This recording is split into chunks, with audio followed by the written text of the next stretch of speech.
Welcome to our December show. We have a special holiday show this month. We'll be going to MSU Community Music School and enjoy some holiday music, and Peg will be doing a Christmas craft. Okay, before we start our show, we'd like to show you the award that Senior Living has won. It's called the Philo T. Farnsworth Award. In case you were wondering, Philo T. Farnsworth invented the television. Didn't do him much good though financially, I guess. This is in the category of senior living. Seniors non-professional. I think you all knew that, right?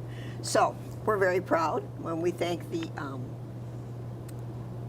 Philo Festival Media Arts for presenting us with that award. Thank you. Before we get started too here, we talk about the season of giving. And we're going to meet a man who gives back all year long. So let's take a look at the Errand Man. Errand Man is a veteran-owned business in Meridian Township that was founded in 2014 by Skip Blair. This personal concierge service helps you get your time back by running errands, whether it be picking up dry cleaning, wait services, grocery shopping, and more. The famous quote, "There aren't enough hours in a day," ties to many Americans. Many work from sunup to sundown and still can never manage to get everything they want done in a day. Luckily, there are people like Skip Blair who are here to help lighten the load just a little. In 2013, while my mom was still alive, and it probably occurred to me before that. At the time, I was working in Detroit, lived here, but commuted every day into the city. And in the process of doing that, my mom always seemed to need something in the middle of the day when I was at work. Skip decided to start the service after his mother passed away. Handling all of her personal affairs while working until the evening tended to get a little stressful. I shuddered to think about all the time off I had to take for repairmen to come to my house, or all the lunches that I ate on the fly in my car doing errands. I thought there must be something that can be done to make it easier for someone who obviously has the means to pay somebody to do little stuff that gets in the way, that takes up time, those things you put off because there just aren't enough hours in the day to get things done. Skip had wished that he had someone to help his mom out while he was gone. So after her passing, he thought it would be interesting to start the Errand Man services. In my mind, what I wanted the Errand Man to be was a favor you did for yourself. What my goal in business is to be that extra pair of hands, that extra hour in the day, the ability to provide a little less stress, and to get it done for a reasonable expense. The Errand Man. The Errand Man helps with tasks that take away from your day, where you could be doing something more important or valuable to you. The service is a cost-effective way to get more hours in your day that you really don't have to put there. In Meridian Township, Sydney Robinson, HOMTV. If you have a job for the Errand Man, you can call Skip at 517-347-0345. We're here today with Ann Esdale, who's a public health consultant with the Diabetes Prevention Program with the Michigan Department of Health and Human Services. Thanks for being with us today, Ann. Thank you for having me. Now, I think type 2 diabetes has got to be the disease du jour. I think it's actually taken over in terms of commercials for medication to treat it, from erectile dysfunction medications. I mean, they're on all the time. So we're going to talk a little bit today about type 2 diabetes, and maybe, I know there are type 1 and type 2. Can you tell us the difference between those two? Yes, with type 1 diabetes, the body does not make insulin. Okay. With type 2 diabetes, it does not make or use insulin well. Okay. So that's the main difference. Okay. So people with type 1 take insulin every day. People with type 2 may take insulin or other medications Okay. every day to manage the disease. Now, I know it's probably a fast rising problem. Can you tell us something about how many people have it? I sure can, and I will really try to put a face on this disease in Michigan. In Michigan, we say over 1 million have diabetes, and that includes type 1 and type 2. The vast majority, over 90%, are type 2. And that's like 1 out of 10 persons having diabetes. And nationwide, those statistics are very similar nationwide, 1 out of 10 persons. What we've seen in the last decade as we've started to talk about prediabetes, which is the condition where your blood sugar is higher but not high enough to be diagnosed as diabetes, what we're seeing now is that nationwide approximately a third of people have prediabetes, and in Michigan that figure is actually 37% Wow. have prediabetes. Wow. Now, how do they diagnose it? The main way that you would have diabetes diagnosed, and what we encourage, is that everyone should have an annual physical with their physician, and your physician, as part of that physical, would be doing blood tests and doing a blood glucose test or an A1C test. And this is a test that people are starting to become more aware of. It looks at your blood sugar levels back a couple months. Right. So this is the most important way. Certainly, sometimes people with undiagnosed diabetes do have symptoms, but it's really important that you see your physician and have your physician do those blood tests. Yeah. And in fact, Peggy, we do say in Michigan, a fourth of the people who have diabetes aren't aware they have it. Right. I can sort of speak from experience because a few years ago I was diagnosed with type 2 diabetes, and my A1C number was about 6.2. 6, I understand, is the yes, you have it, or you're pre if it's around 6. And I know that A1C number, they only test every 3 months because it changes it's an average over time. So Yes. 6 is the magic number. But I would think too that when you go in for a physical, doctors normally check your cholesterol and your glucose levels, and probably that A1C number too, because it's such a rampant disease. So in terms of treatment, is it easy to treat or difficult, do you think? And we're talking about both type 1 and type 2 diabetes. Yes, we're in a time where we just know so much about managing diabetes. So if someone is diagnosed with diabetes, this is the best possible time to manage your disease. There's some things people need to know. Above all, they need to go to a diabetes self-management education class. I recommend that. I did that. That's outstanding because in that class, and there are 93 programs in the state of Michigan, and physicians refer to these programs. And you learn everything from meal planning to carb counting, the importance of physical activity, goal setting, how to monitor your blood glucose, the importance of physician visits. And we've seen that people who attend these classes do manage their disease better. They have better test results. They're just in better health. And the cornerstone we say that DSME, Diabetes Self-Management Education, is a cornerstone of their treatment, as well as following up with their physician. And really, so much has come out about research recently in terms of managing your diabetes. And matter of fact, this is National Diabetes Month, and the American Diabetes Association just in the last 2 weeks said the importance of people with diabetes doing physical activity every 30 minutes. And those 30 minutes can be as simple as leg stretches, arm stretches, getting up, walking around your desk, walking around the block. And if you can't do something every 30 minutes, do something every hour. But the importance of physical activity in managing that disease. Another thing I would suggest because I went to one of those, was a series of like 3 classes.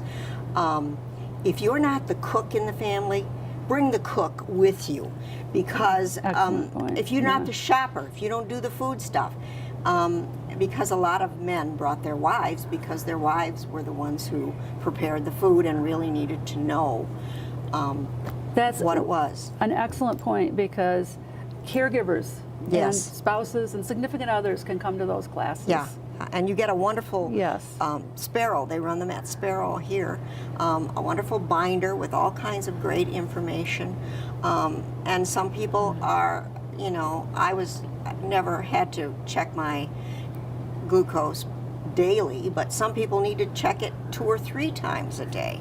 And they need to know how to do that. Also, I think it's a scary disease, and the more you know, the less scary it becomes. Absolutely, and not only knowledge helps with any fear you have about managing this, and also, as you said, bringing your significant other. That social support is, for any chronic disease, Yeah. and diabetes is a chronic disease, it is so important to have social support.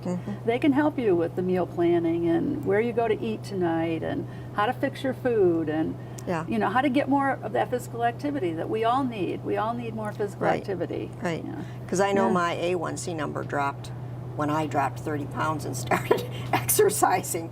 And it was, made a big, big difference. And I think the things in terms of prevention probably are the things that prevent heart disease and prevent a lot of other problems. So losing weight and exercising and really paying attention to your glucose levels in terms of, you know, Well, one thing I noticed that many people in this class did not eat breakfast at all. Some of them skipped breakfast and lunch and just thought if they ate from 6 o'clock on, it would be okay. That's not good, is it? No, importance of regular small meals, well-balanced meals. And meal planning and counting carbohydrates is such an important part of diabetes self-management education. So, go ahead. I'm glad you brought up prevention, Peggy, because that is another program we have in the state of Michigan. For those people that have prediabetes, again, their blood sugar is higher than normal, but not high enough to Right. be type 2 diabetes yet. There is a program for them, and it's a Centers for Disease Control approved program called the National Diabetes Prevention Program. It's offered at 44 sites in Michigan, and it focuses on exactly what you've been talking about, what you did to manage your diabetes. We found through studies, and there's been a lot of research the last 10 years, that if people who are at risk for diabetes, type 2 diabetes, if they lose, through this program, 5 to 7% of their weight, and have 150 minutes of physical activity per week, they can cut their risk of developing type 2 diabetes in half. And you know, 5 to 7% of weight isn't a lot. If No. someone's, for example, 200 pounds, that's losing 10 pounds. And then they add the physical activity. And again, these programs are we say they're evidence-based because they do work. And we know so much more about prevention now than we did even 10 years ago. Yeah, burying your head in the sand and ignoring the warning signs or your numbers is not a good idea, because this disease has some rather nasty side effects and down the road, long-term effects with vision, right? Yes.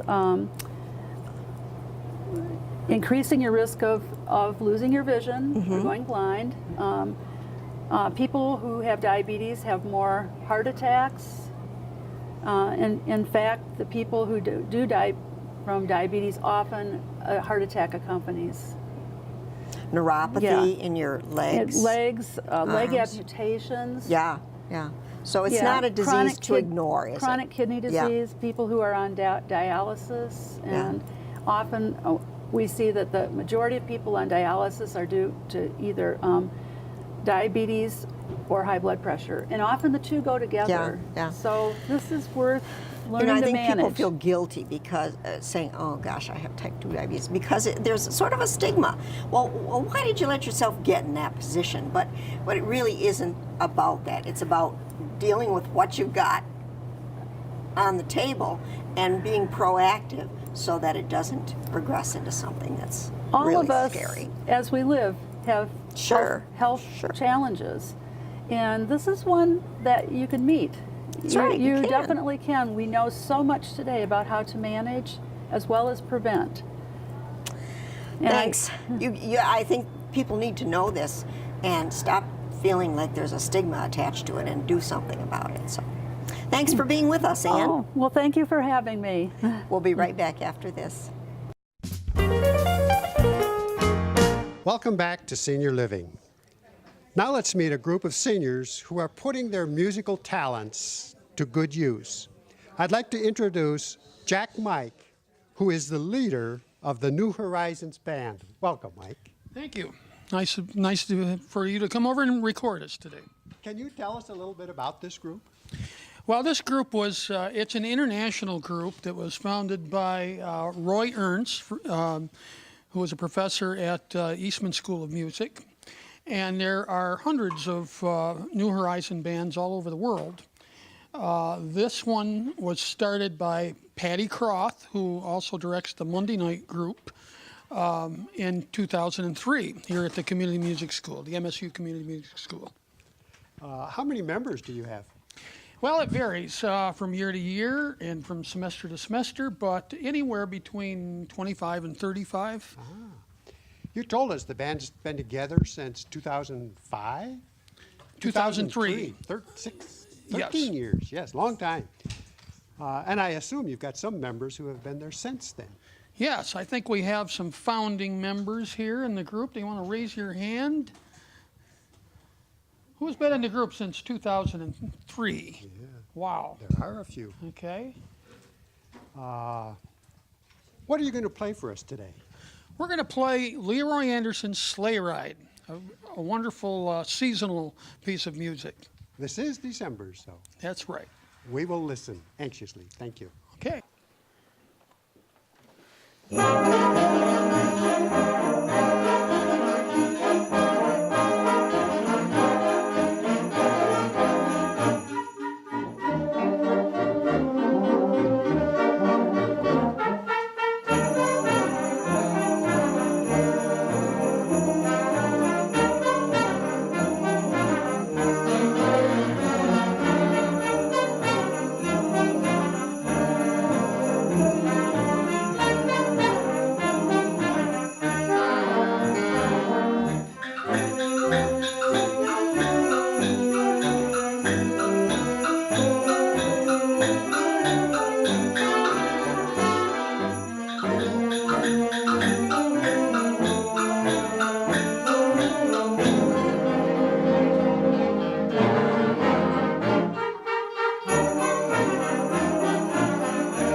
How many have been playing since elementary school?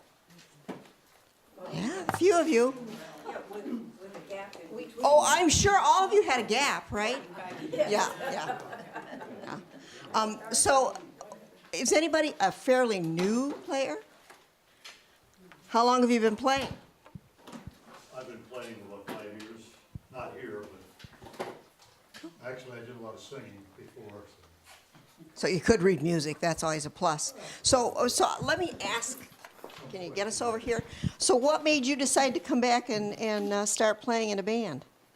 Well, I did used to play clarinet a long time ago, but then I always wanted to play flute. So when they started this band, beginners were welcome. So I started with the flute, and I really enjoyed it. Good for you. This looks like a fun group. I bet you have a good time. Thanks for letting us come and record, and maybe we'll come back when you work up some, I don't know, Easter music? And we welcome new members. Okay, yes, if you want to join, you just call the Community Music School. Community Music School, MSU Community Music School, and they'll sign you up. We have a Tuesday and Thursday morning group, which is this group, and also a Monday evening group. Now, do you rehearse twice a week or once? This group twice a week. Twice a week. That's dedication. Thanks. Thank you so much for allowing us to attend your rehearsal. Senior Living will be right back. Welcome back. Now let's join Peg and a very special guest to show us something we have never done on our show before. Hi, I'm Hannah. And I'm Nana, and we're here to do a craft for you. We're making some ornaments today. Now, you can put them on your tree, or you could even put them on a gift. So this doesn't have to be Christmas red and white, or green and white, or it can be any color that you want. Hannah, when she was making hers, has decided that she's going to give some of these for a Christmas gift to some of her friends and relatives. But they aren't going to watch this. It'll be okay. She wanted to be a surprise.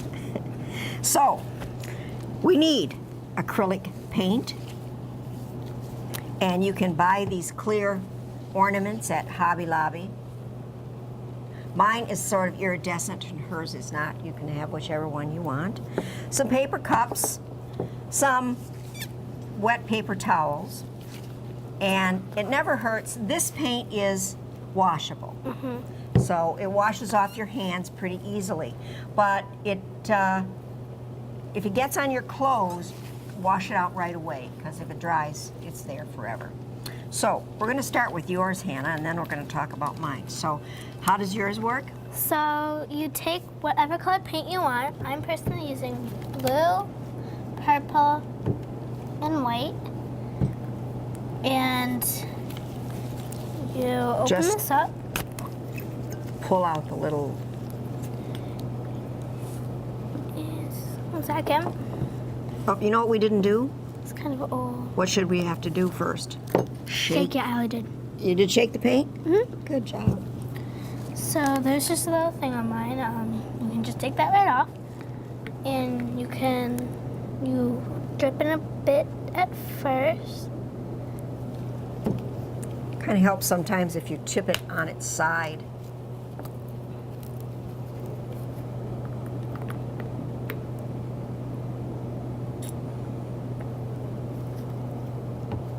I always called this the glitter season, because when I was teaching, glitter was always part of the curriculum in December. I'm sorry, it just is. Every kid had to make an ornament.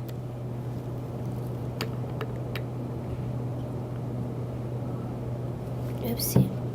So you want to keep adding more until you have quite a bit in there.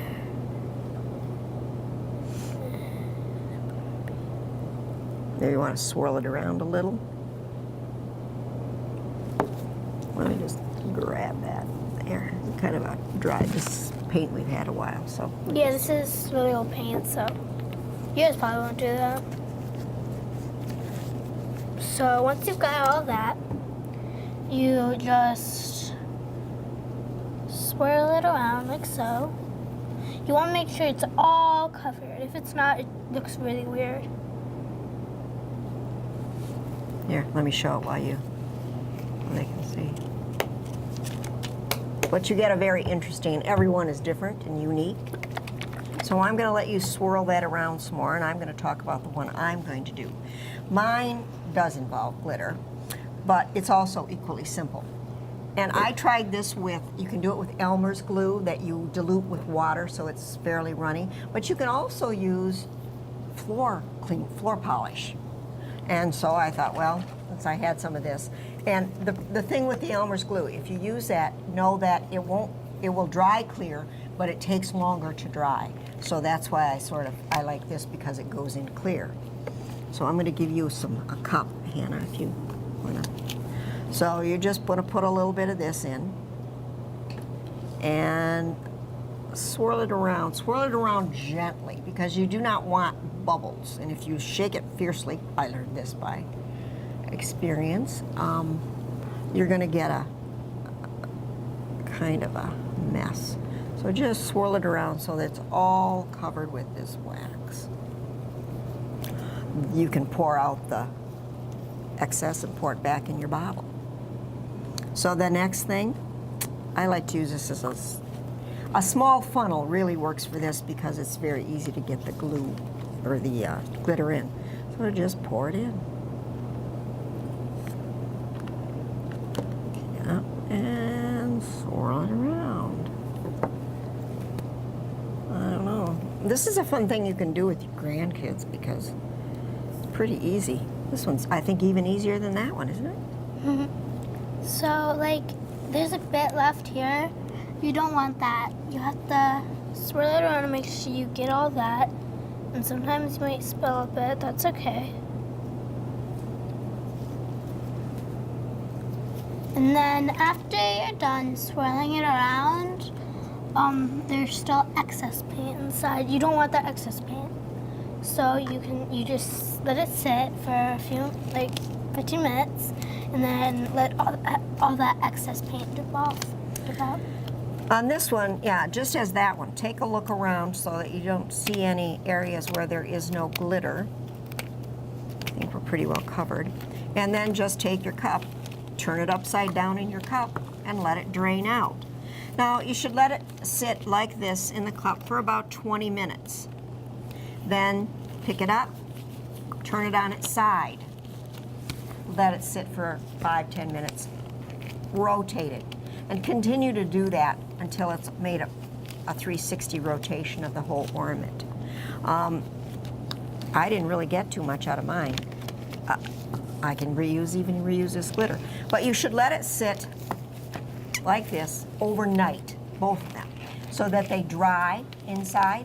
Then just stick the little ornament hanger back inside, and voila, there's your ornament.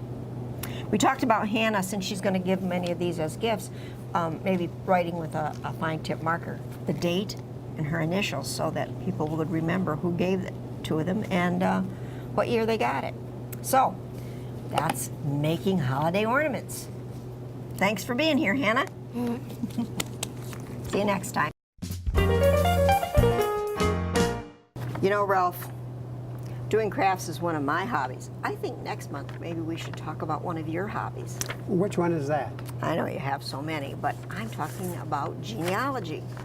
So I'm thinking that's going to be a good one for January's show. That's a possibility.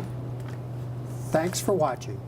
Until next time, we'd like to wish everyone a happy Hanukkah, Merry Christmas, Happy Kwanzaa, or just plain Happy Holidays. See you next month.